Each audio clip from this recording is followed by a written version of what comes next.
been so kind and generous. I don't know how you keep on giving, and for your kindness I'm in debt to you. And for your Julia is 13 years old. She was born really with the seizure disorder. She doesn't have a diagnosis. It's a seizure disorder, and she is nonverbal, non-ambulatory.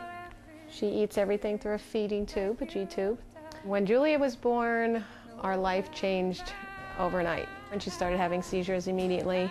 And at about 3 months old, we found out that this would pretty much be her future, and it was very, very sad. It's still a one day at a time journey. It's still very difficult, but she's a sweet little kid, and we just love her just the way she is. Alyssa is a year old. She turned a year in July, and she has trisomy 18.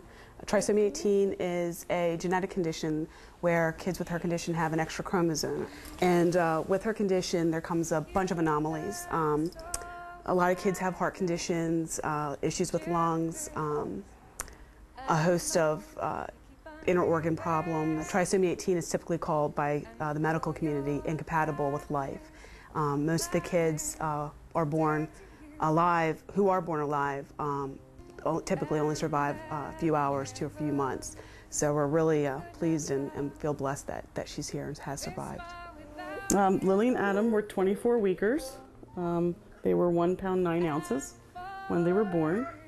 They spent 143 days in the NICU. They both had heart surgery. Lily had 2 laser eye surgeries. Lily was much more sick than Adam, and we almost lost her 4 times. She is legally blind now. Her prognosis is unknown because her recent MRI showed moderate brain damage. Adam had a brain bleed at birth and has enlarged ventricles of the brain. So recently he started with seizures. She takes medicine about 6 times a day. Everything is through a G-tube, so we have to be very careful with that. You have to be very careful when we move her. She had a spinal fusion last year, so she has a very long rod in her back. She's very delicate, so she's getting heavier every year, so it's been more of a challenge working with moving her around and getting her from point A to point B. Alyssa's illness has affected our lives in many ways. We weren't aware of her condition prior to her birth, and within, I'd say, 3 or 4 hours, we found out that not only did they think that she had a lung mass, but then we got the news that they felt that she wasn't going to survive. So just bringing her home had made a significant difference in our lives. I was working part-time, and just with the concerns for her immune system and just her extended needs, that meant that I was going to be home with all the kids. My husband was taking time off from work to be with her in the hospital. I think the most difficult part in managing Alyssa's health needs would probably be the unknown. It seems like we get a quiet period where she's strong for it, especially for her condition. You know, she has a wonderful personality, which makes it a lot easier. But I think the biggest fear is just the day-to-day, wondering, you know, if it's a good day, if it's going to stay a good day. And I think the most difficult part of daily life for me is incorporating all the therapies into the day. It's the, juggling with twins and then juggling, sick twins. Julia comes with a lot of equipment, as all special needs kids do. Getting her in and out of the bath and to the bath was just nightmarish for years. We have been wanting to build Julia a proper bedroom and handicap bathroom for years, and we just didn't quite have enough money saved. We both work full-time. We've always worked full-time, and we've tried for years to look for funding, and all the funding out there is either for no-income or low-income families, and there was really no one out there to help, a working couple. So finding this organization has been amazing because they help people that are helping themselves, and we couldn't have done it without it. We applied for Fred's Footsteps just because of the added stress, financial stress, dealing with Alyssa's costs and care with reduced work hours just made it really difficult to make ends meet. I can't even express the stress that comes along with, choosing between whether or not to buy groceries, pay bills, do something, for the other kids.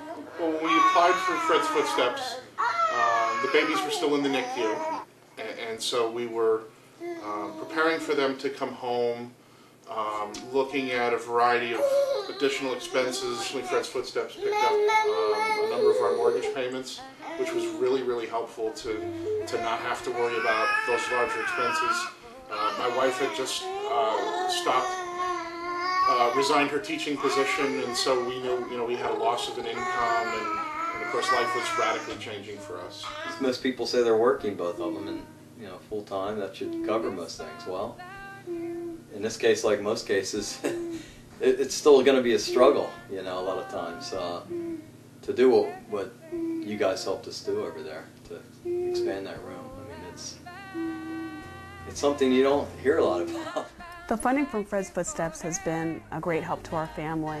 It was really helpful to be able to just meet our whole family's needs. A lot of agencies and foundations are willing to help families with kids with medical needs, but unfortunately it has to go directly to those medical needs, and they forget that the whole family's affected. And the one thing we appreciated with Fred's Footsteps was that they looked at the whole picture and the whole family, at the needs of everyone involved. The funding has really helped us with a sense of security and ease some of our burdens in terms of the daily bills. Brian actually, on his own, has something for you guys he'd like to give you. Want to tell them about it? Well, Stay right here, though.